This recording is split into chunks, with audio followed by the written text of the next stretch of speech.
மலையையும் அதன் சுற்றியுள்ள பகுதியையும் ஆட்சி செய்தவர் தான் குமணவள்ளல். இவருக்கு ஒரு தம்பி இருந்தார். அவரின் பெயர் இளங்குமணன். குமணவள்ளல் வாரி வழங்குவதில் மிகச் சிறந்தவர். அவர் வள்ளல்களில் ஒருவராக போற்றப்பட்டார். வறியருக்கு இல்லை என்று சொல்லாமல் பொன்னும் பொருளும் கொடுத்து மகிழ்ந்ததால் இவரின் புகழ் அண்டை நாடுகளிலும் கொடிகட்டி பறந்தது.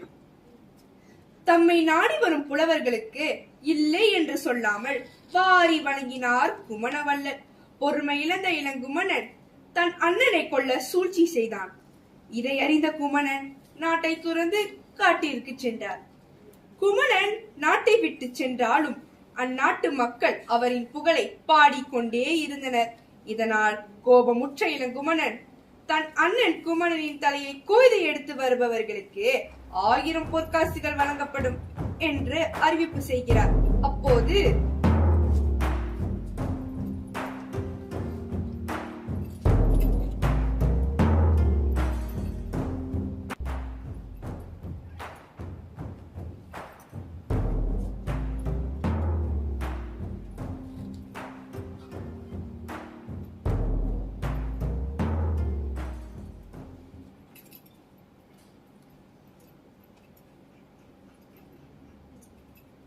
அமைச்சர்களே, சேனை தலைவரே, பிரதானிகளே, அண்ணனுடைய தலையை கொய்து வருவோர்க்கு 1000 பொற்காசுகள் தருவதாக நான் பறை அறிவித்து 12 நாட்களாகிவிட்டன.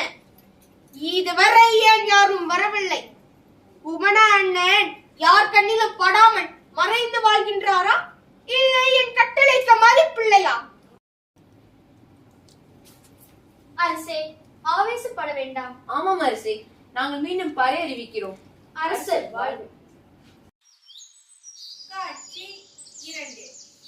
காட்டில் குமணன் மரக்கட்டை மீது அமர்ந்து மரவள்ளி கிழங்கை சாப்பிட்டுக் கொண்டிருக்கையில்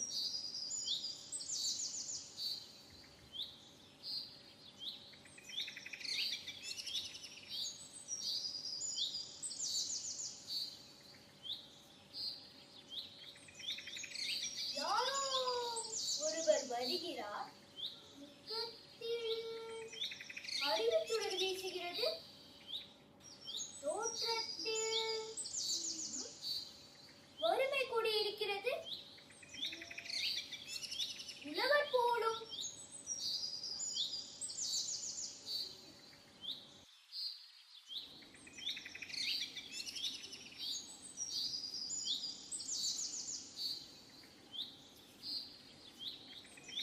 அதிகளே வணக்கம். வெகு தூரம் நடந்து வந்து களைப்பாக உள்ளது. நான் கொஞ்சம் அமரலாமா? தாராளமாக.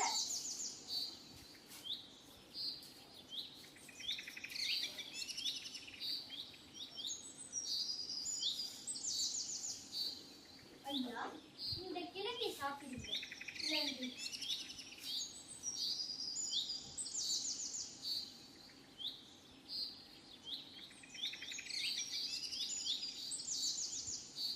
மலையின் பெயர் என்ன? வீரமலை. ஏன் கேட்கிறீர்கள்? உங்களதாமே இதன் தலைவர். அவர் இம்மலையின் பழைய தலைவர் ஆவார். என்ன? பழைய தலைவரா? ஆம், இங்கே இப்போது இதன் பழைய தலைவர் குமணனின் அறிவை தப்பி இளங்குமணன் ஆகின்றார். தாங்கள் யார் என்று அறியலாமா? என்னை பார்த்தாலே தெரியவில்லையா? வறுமையின் அடையாளமே நான் தான். கற்றறிந்த உழவர் போல காணப்படுகிறீர்களே. ஆம், நான் பெருந்தலை என்னும் ஊரை சார்ந்தவன். என் பெயர் சாத்தன். என்னை பெருந்தலை சாத்தனார் என்றும் அழைப்பர். தங்கள் அருளுக்கு நன்றி. குமணவள்ளல் எங்கே என்று கூற மாட்டீர்களா? ஓ, அவரா? அவர் தன் தம்பியிடம் நாட்டை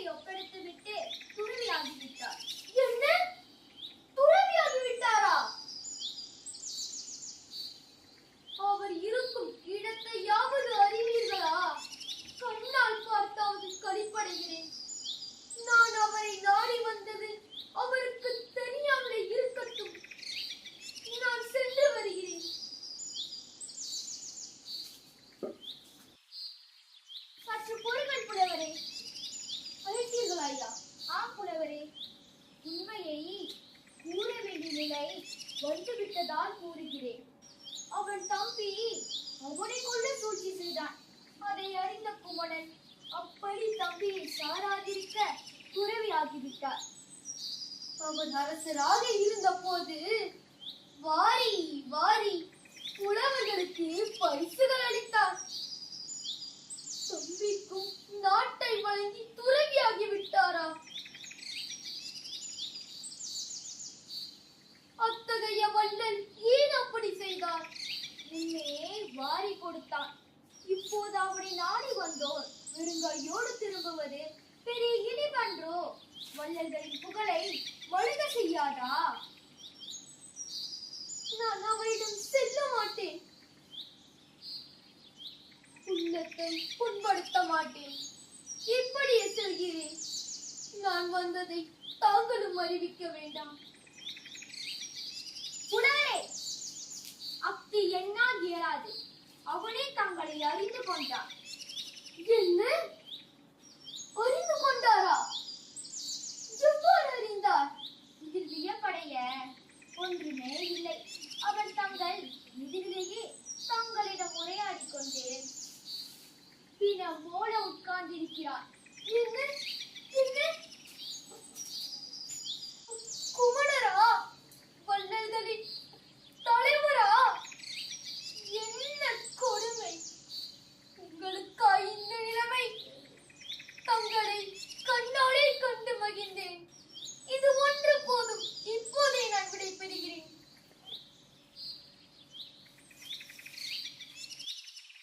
புலவரே, சற்று பொறுங்கள். என்னிடம் உள்ள உயர்ந்த பொருள் ஒன்றை வழங்குவேன். என் தலையை கொண்டு சென்று என் தம்பியின் கையில் அளித்தால் வேண்டும் பொருளை மிக மகிழ்வுடன் அளிப்பான் அவன். என்ன கொடுமை! என் வறுமை தங்கள் உள்ளத்தை பிளந்தது. இப்போது தங்களே என்னிடம் தங்கள் உயிரையே பிளக்க சொல்கிறீர்கள். அரசே, என்னையும் இக்கொடிய செயலை செய்ய இயலாமா?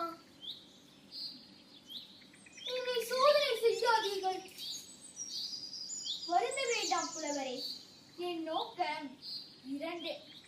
ஒன்று, தங்களுக்கு பொருளை வழங்குவது. மற்றொன்று, வள்ளுவர் வாக்கின்படி நடப்பது.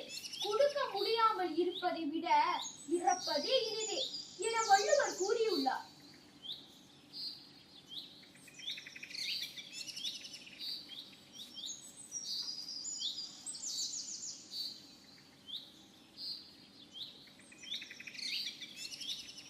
இதோ எனது வாள். பெற்றுக் கொள்ளுங்கள் புலவரே.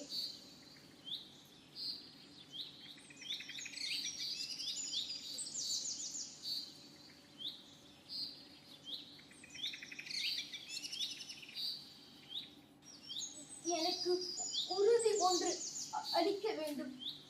நான் திரும்பி வரும் வரையில் நாங்கள் தற்கொலை எதுவும் செய்து கொள்ளக்கூடாது அரசே.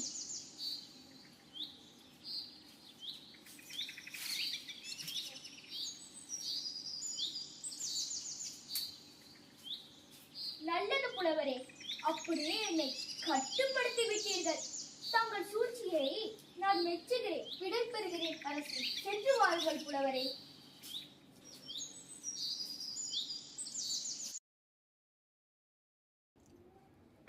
காட்சி 3. பெருந்தலை சாத்தனார் ரத்தம் பணிந்த வாளுடன் அரண்மனையை நோக்கி செல்கிறார். அரண்மனையில் அரசர் இளங்குமணன் ஆழ்ந்த சிந்தனையில் இருக்கிறார். அங்கு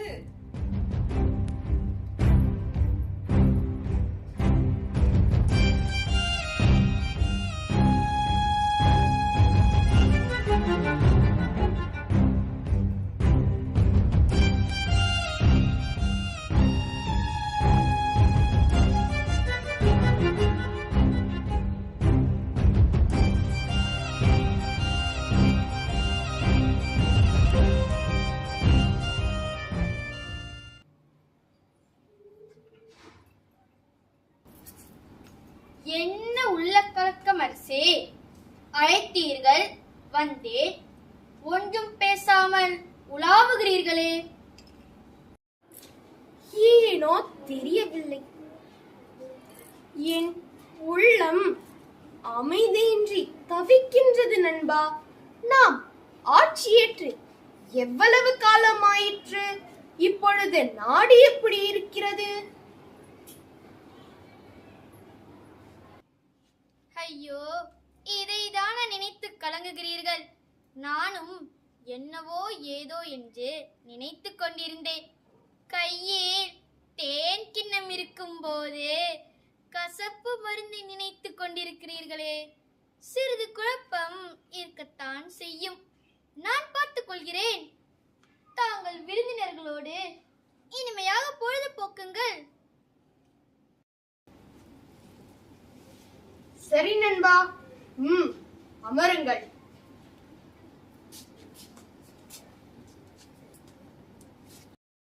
காட்சி 4. அரண்மனை வாசலில். நில்லுங்கள். தாங்கள் யார்? வணக்கம். நான் ஒரு புலவர். அரசரை காண வந்திருக்கிறேன். வணக்கம் புலவரே. கையில் எதையோ வைத்திருக்கிறீர்களே. அரசரை காண வேண்டியதன் அவசியம் என்னவோ? இப்பொருள் இங்கேயே இருக்கட்டும். அரசரை சந்தித்து விட்டு பின்பு எடுத்துக் கொள்கிறேன். குமணவள்ளல் தொடர்பாக அரசரை காண வேண்டும். சரி புலவரே, சற்று பொறுங்கள். நான் அரசரிடம் உத்தரவு வாங்கி வருகிறேன். அரசர் பெருமான் வாழ்க. ஒரு புலவர் தங்களை பார்க்க வந்திருக்கிறார். அப்படியா? அவரை உடனே அழைத்து வா. உத்தரவு அரசே. வாருங்கள் புலவரே, அரசர் உங்களை அழைக்கிறார்.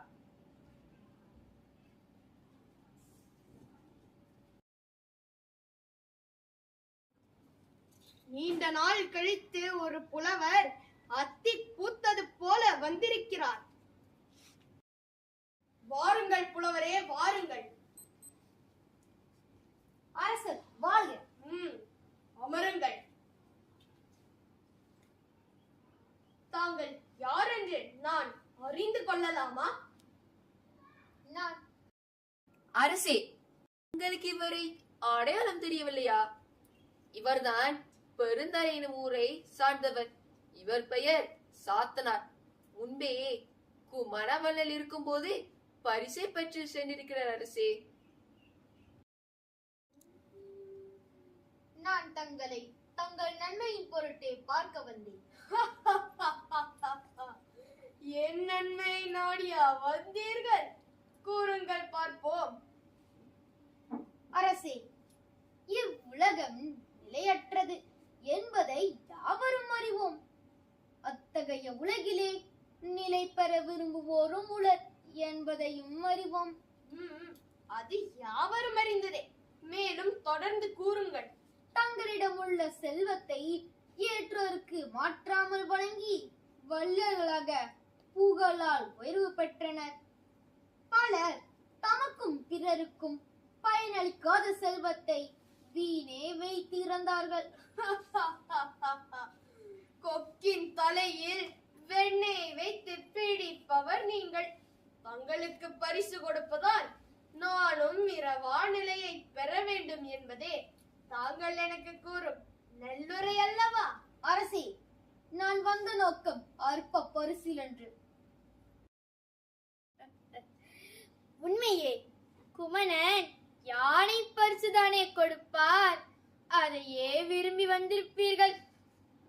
சரியாக சொன்ன அழகு நம்பி. ஆறு யானை பரிசையே கொடுக்கும் குமணனை கண்டேன் அரசே.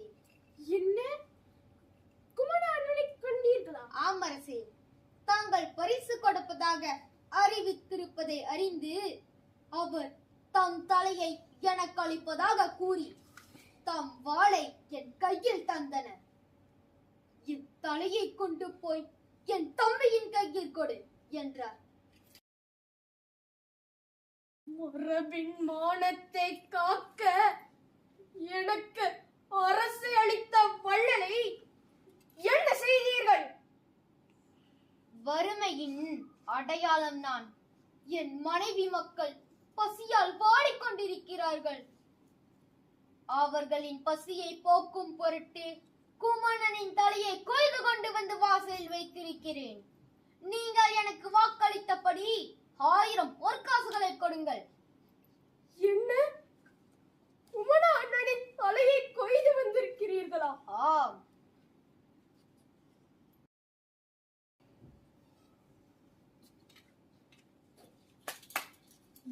யாரெங்கே?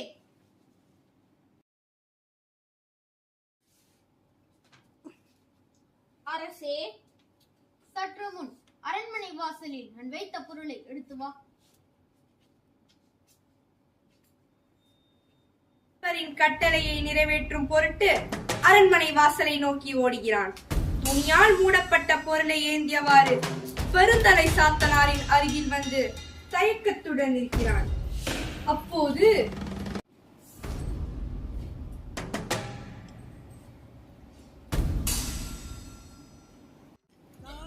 அண்ணா, என்ன கொடுமை செய்தேன் அண்ணா, என்ன கொடுமை செய்தேன் அண்ணா. நான் பாவி அண்ணா, நான் பாவி அண்ணா. அண்ணா,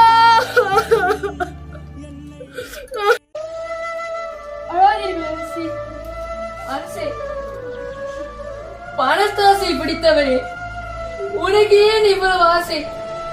எங்கள் கண்ணான மன்னனை காசுக்காக கொன்று விட்டாயே. பாதகா! அரசே, பொறுமை காக்க வேண்டும். எனக்குரிய பொற்காசுகளை கொடுத்து முதலில் என்னை அனுப்பி வையுங்கள். என் அண்ணனை கொல்ல தூண்டிய அந்த 1000 பொற்காசுகளும் அதோ அங்கு இருக்கிறது.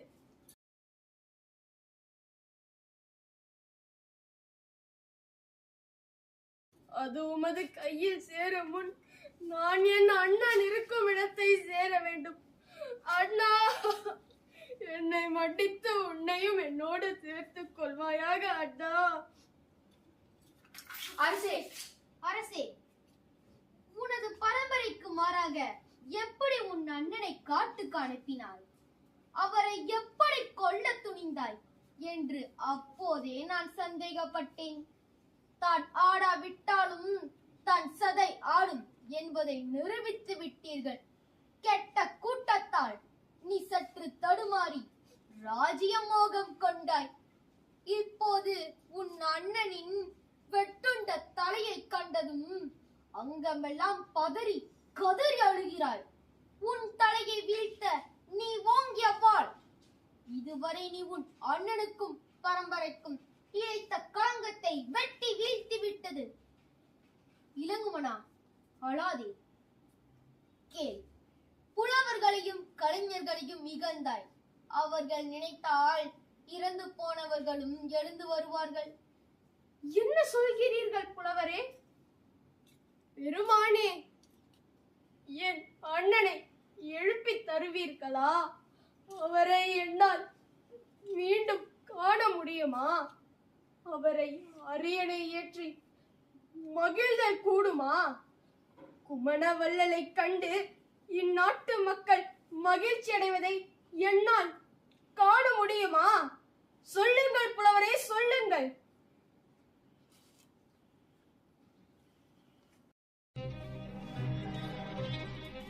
இத்தலையை மீண்டும் பார். வேண்டாம் புலவரே, வேண்டாம். நான் பார்க்க மாட்டேன். பார்க்கும் தைரியம் எனக்கில்லை. நான் மிக பெரும் தப்பிழைத்து விட்டேன். நான் செய்த தப்புக்கு மன்னிப்பே கிடையாது. அழாதே இளங்குமனா, முதலில் தலையை விற்றுப்பார். வேண்டாம் புலவரே, என்னை வறுப்படுத்தாதீர்கள். இளங்குமனா, அமைதி காக்க.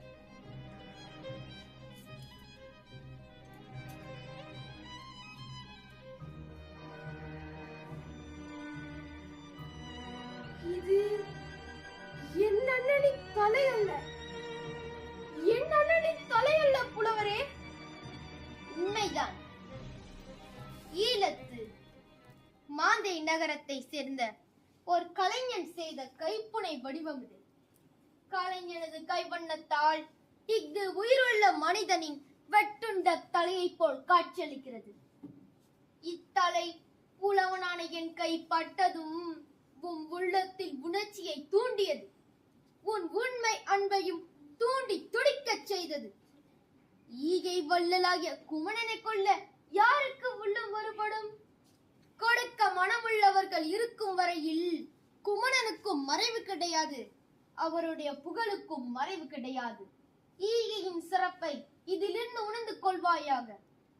புலவரே, தங்கள் வரவினால் என் மரபின் மானமும் உடன் பிறந்தவர்களாகிய எங்கள் உயிரும் காக்கப்பட்டன. புலவரே, அருள் கூர்ந்து என்னை என் தமையனாரிடம் அழைத்துச் செல்லுங்கள். நான் செய்த தப்புக்கு அவர் காலில் விழுந்து மன்னிப்பு கேட்க வேண்டும். அவரை அரசராக்கி முடிசூட்டுவோம். அத்துடன் அவரை உடனே அழைத்து வருவோம். நீர் வற்றிய பொய்கை போலிருக்கும் இந்த நாட்டை மகிழ்விப்போம்.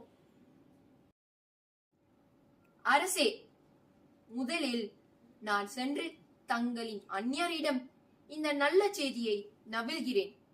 பாவம், அவர்கள் மெலிந்து துரும்பாகி வேதனையால் வாடிக்கொண்டிருக்கிறார்கள். இச்செய்தியை கேட்டால் அவர்கள் மிகவும் மகிழ்ச்சி அடைவார்கள். அரசர் வாழ்க. நான் செய்த பிழையை என்னென்பேன். ஆதரவு காட்டிய அவர்களையும் வருந்த செய்தேன். விரைவிலே புறப்படுவோம். புலவர் தலைவரே, வாருங்கள். காட்சி 5. காட்டில் குமணர் உலாவிக் கொண்டிருக்கிறார்.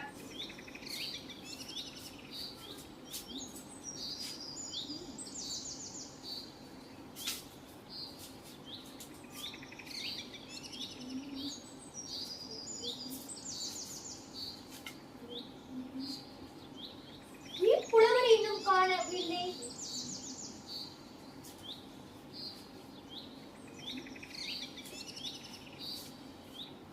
என் விருப்பம் நிறைவேறுமா? என் தலையை கொண்டு போக வேண்டியவர் வாளை கொண்டு போனார்.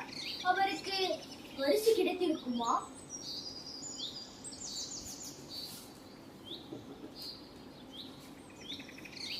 அரசியார் ஒரு புறம், நாடு ஒரு புறம், தமிழ் புலவரையும் காணவில்லை. குமணா, இறுதியும் வாழ்வு இப்படியா முடிய வேண்டும் என்று புலவும் சமயத்தில்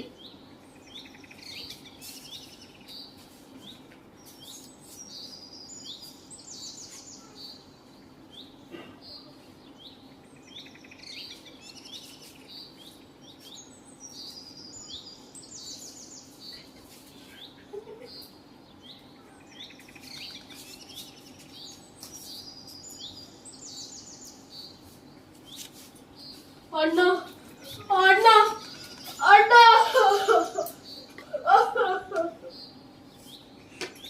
மன்னித்து அருள்க அண்ணா, மன்னிகள் அண்ணா, மன்னிகள், மன்னித்து என்னை ஏற்றுக்கொள்ளுங்கள் அண்ணா.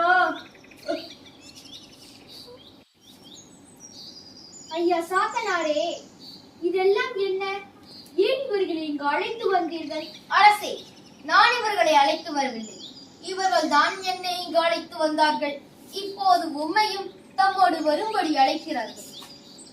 தங்களை அண்ணா என்று கூப்பிட தகுதியற்றவன் யான். அறியாமையாலே மரபை கெடுக்க முயன்றேன். இப்புலவர் பெருந்தலை என்னை நன்னெறியிலே செலுத்தினார். நெருப்பிலிருந்து தப்பினேன் அண்ணா. அரசே, என்னை மன்னியுங்கள். அரசே, என்னை மன்னியுங்கள். தங்கள் தம்பியை தீய நெறியில் அழைத்துச் சென்ற கொடியவன் யார்? என்னை தண்டிப்பதே ஏற்றது அரசே. தங்கள் செங்கோலுக்கு இடையூறளித்த எனக்கு எந்த தண்டனை விதிப்பினும் நான் அதை ஏற்கிறேன் அரசே, ஏற்கிறேன். பிழையை உணர்ந்த நீ இனிமேல் நன்னேரியில் செல்வாய். கலைஞனும் தன்கடல் சேராகாது என்பதை உலகம் அறிய செய்தீர்கள். தங்கள் மதிப்பை மிகவும் உயர்த்தியவர் தங்கள் தம்பியாரே. இதோ தங்கள் வாழ். இனி இவ்வாளை யாரிடமும் தந்து அச்சுறுத்த மாட்டீர்களே. இப்போதே நாட்டிற்கு திரும்பி செல்லுங்கள். மழையில்லா பயிர் போல வாடி கிடக்கும் நாட்டை மகிழ்வியுங்கள். என் தம்பியாயினும் அவனுக்கு அளித்த நாட்டை வாங்க மாட்டேன். மேலும் என் உள்ளம் அரசை விரும்பவில்லை. வெளியேறிய அன்று முதல் உலகையே அன்புடன் காண்கின்றேன். யாதும் ஊராயிற்று, யாவரும் கேளிராயினர். ஆகவே எல்லோரும் பொறுத்து கொள்ளுங்கள். அப்படி என்றால் தாங்கள் துறவியாகவே வாழ விரும்புகிறீர்களா? தமிழை துறந்தீர்களோ? நான் எதையும் துறக்கவில்லை. என் தன்னலத்தை மட்டுமே துறந்தேன். தமிழ் என் உயிர், உயிருள் சிறந்ததுமாகும். அதை துறப்பேனோ? இன்னும் ஒரு வேண்டுகோள் அண்ணா. இப்பெரும் புலவர் நம் அரண்மனையிலேயே இருக்க வேண்டும். நாட்டிற்கும் தமிழுக்கும் தொண்டாற்ற வேண்டும். அவரை ஒப்புக்கொள்ள செய்வது தங்கள் கடமை அண்ணா. உன் கருத்து மிகவும் உயர்ந்தது. புலவரே, இவன் வேண்டுகோளை மறுக்காதீர்கள். தங்கள் கருத்தை ஏற்கிறேன் அரசே. அமைச்சரே, தாங்கள் என் தம்பிக்கு உறுதுணையாக இருந்து நாட்டின் நல்வழியில் கொண்டு செல்லுங்கள். அப்படியே ஆகட்டும் அரசே. தங்களின் கட்டளைக்கு நான் அடிபணிகிறேன். என் கடன் பணி செய்வதே. நம்பி, மீண்டும் சூழ்ச்சி தந்திர் வேதம் செய்து விட மாட்டாயே.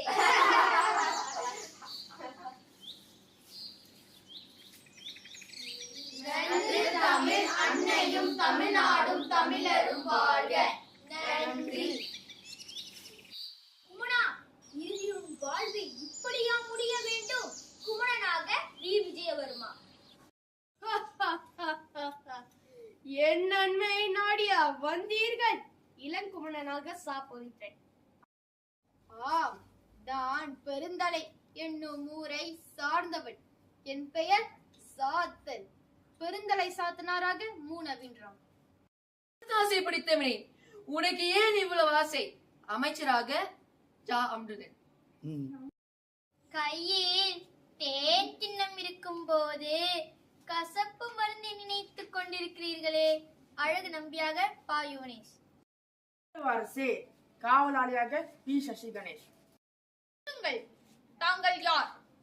காவலாளியாக சா. நிதிஷ் ராவ். மலையையும் அதன் சுற்றியுள்ள பகுதியையும் ஆட்சி செய்தவர் தான் குமணவல்லர். கதை வாசிப்பாளராக வி. மீர்த்தனா.